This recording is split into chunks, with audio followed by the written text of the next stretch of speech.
Hi, and welcome back to Exhibit Extras, where we give you a behind-the-scenes and in-depth look at our current exhibits here at the Chester Inn Museum.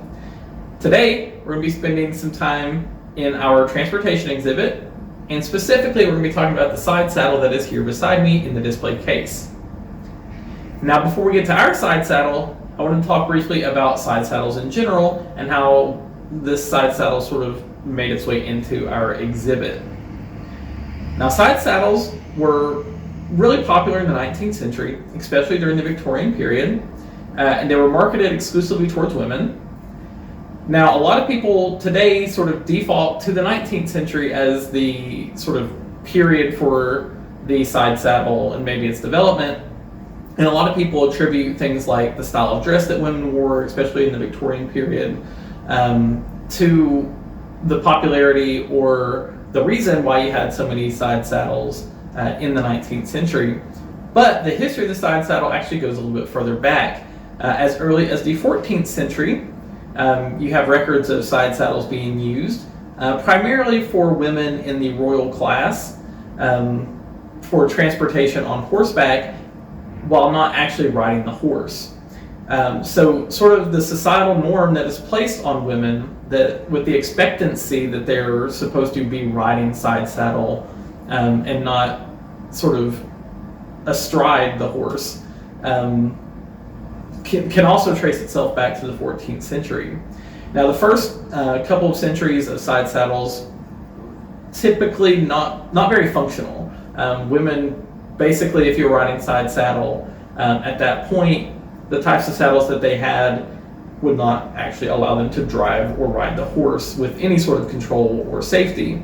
Now, in the 16th century, Catherine de Medici, probably butchering that name, Catherine de Medici developed a sort of more functional side saddle that gave women a little bit more control while riding the horse. So you started to see more functionality in side saddles throughout the 16 and 1700s. By 1830, there was a change in the design of most standard side saddles. So before 1830, side saddles typically had one pommel or a little horn that would be used for sort of getting on the saddle and riding the horse. A single pommel side saddle was not that safe. So in 1830, there was a side saddle that was developed that had two pommels, or was a double pommel side saddle, and it was designed to give riders a little bit more control, a little bit more flexibility when they rode, easier to get on and off the horse, but also easier to control and ride the horse, and maintain a little bit a higher level of safety. And so that was sort of kicking off into the mid 19th century.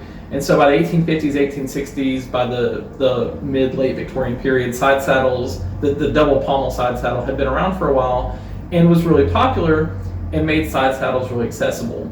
That also coincided with the style of dress that was popular for women in the 19th century, you know, the larger dresses and hoop skirts that are really fashionable for that time period.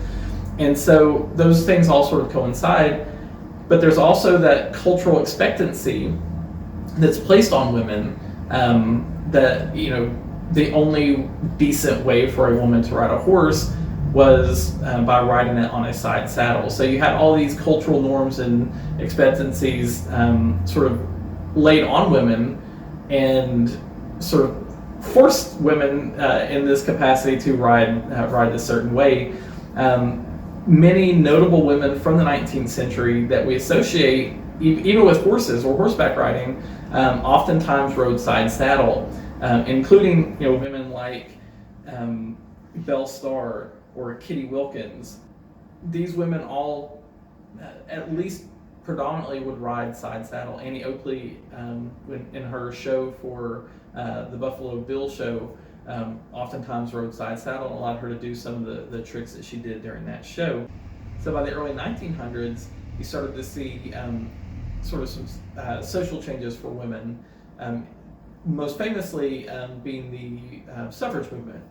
And many women involved in the suffrage movement were pushing for further social changes for women. They would also sort of link the suffrage movement to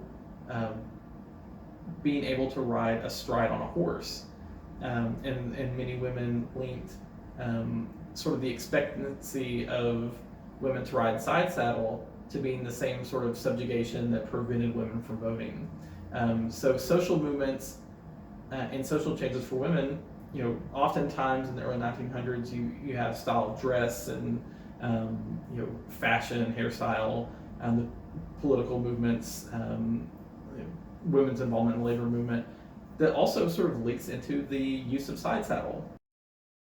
One of the most famous examples is two-gun Nan Aspen. In the early 1900s, she rode cross country from California to New York, and she rode astride on her horse. She did not ride side saddle.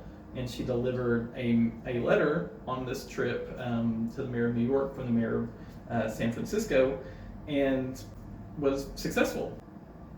So now let's look at our side saddle specifically, and talk a little bit about it, what it looks like, what it's made of, and how we got it displayed here in the case. So this is our side saddle. We actually have two side saddles in our collection. We went with this one over our other one because it's a little bit smaller, so it fits a little bit more easily in our case. Plus, it's a little bit more visually interesting. Now, we don't have a date on this side saddle. We believe it's sometime in the 19th century, based on characteristics and design. It is predominantly leather with some metal pieces and some canvas as well. It is also about 2 feet long, so that's from front to back. The width of the seat here is about 15 or 16 inches, and then it sort of thins down as you get closer to the front. Now, a couple of things about this particular side saddle. One, it has this decorative piece on top. Now, our Past Perfect database just describes it as sort of a carpeted piece on top, or carpet-like fabric. When you look at it, you can tell it's been sort of stitched or cross-stitched together. You also get the sense, it's definitely faded now, but you get the sense of how bright it would have been. You can't really tell exactly what it is. It looks like it would be a flower or some sort of floral design. The red in the middle is still kind of vibrant when you look at it. The rest of it is sort of faded away. But it does give it a little bit of a more interesting visual characteristic than maybe some other saddles you might see. But it is, even when you touch it, you can tell it's definitely sort of a rough canvasy type material as it's sort of stitched together. The other thing about this particular saddle is it only has a single pommel. So we mentioned that the double pommel design became really popular by the 1830s. This one only has the single pommel, which you did still see occasionally throughout the 19th century. Now this, if it did have a double pommel, likely would have been underneath here. So the rider's right leg would go sort of over this side, and then the left leg would go under here into the stirrup, which is missing. And then the second pommel would sort of provide the safety and stability that made the two pommel design popular in the first place. All right, so as you can see, we have a display case here. We have full shelves, we have half shelves, which give us the ability to put something like this in here, which is a large item, but not so large that it takes up the entire case. So we can use the large item to take up a half or a quarter of the case, and use the shelves, either a full shelf or a half shelf. We can put an extra shelf in if we'd like. So it gives us some flexibility. So here we decided to go with a half shelf with the label and a picture for context. And then we needed to find a way to put this in here. So what we have here is a piece of wood. And so sometimes with exhibit design, you get a little creative. This is just sort of an extra piece of wood that's been off in our storage.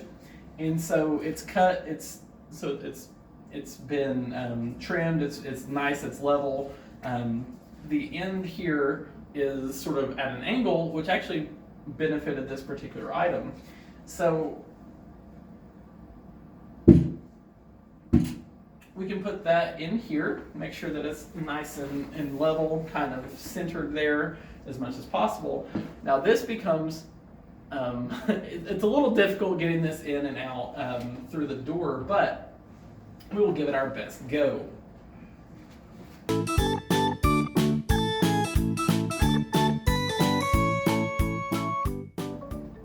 All right, so there we go.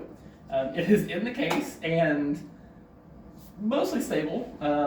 The shelf here sort of helps support some of it, and it is displayed in a way that you can see the pommel, you can see the seat pretty well, you can see the stirrup, or at least the strap where the stirrup would have been if you're actually riding a horse, which is nice because we do have some stirrups as part of this collection, so it sort of ties into some other parts of the exhibit that are not directly here.